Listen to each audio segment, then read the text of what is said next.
Le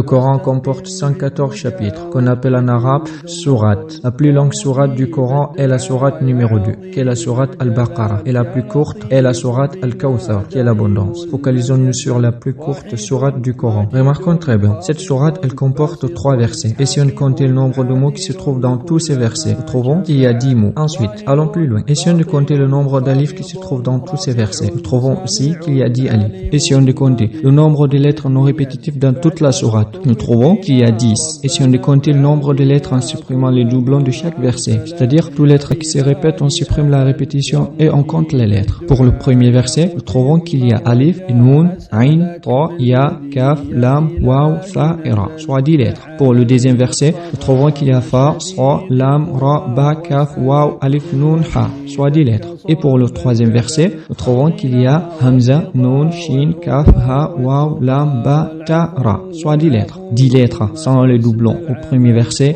10 lettres sans les doublons. Le deuxième verset, eux aussi 10 lettres sans les doublons au troisième verset, en comptant le nombre de lettres pour chaque verset et en évitant les doublons. Est-ce que cela était un fruit du hasard? Si nous remarquons cette sourate, nous trouvons que toute la sourate se termine par une seule lettre, qui est la lettre Ra. Les 28 lettres de l'alphabet arabe, alif, ba, ta, sa, jim, ha, kha, dal, zal et ra. Le rang se trouve en 10e position des 28 lettres de l'alphabet arabe. Est-ce que cela a été un fruit du hasard?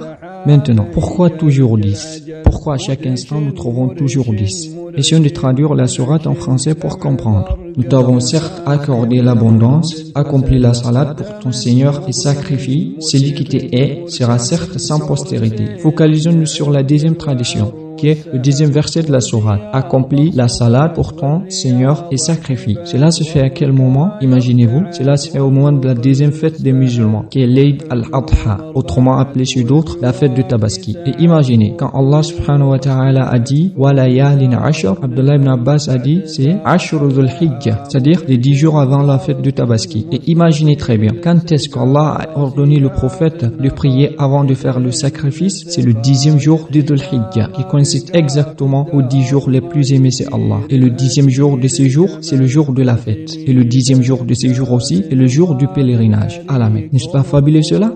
Allah a ordonné à son prophète de prier et de faire du sacrifice. Et c'est là quand? Cela s'est fait dans le 10e jour de Dhul-Hijjah. Et ce sont les 10 jours les plus aimés, c'est Allah. Ensuite, coïncide exactement au jour du pèlerinage à la Mecque. Allah, Allah, Allah.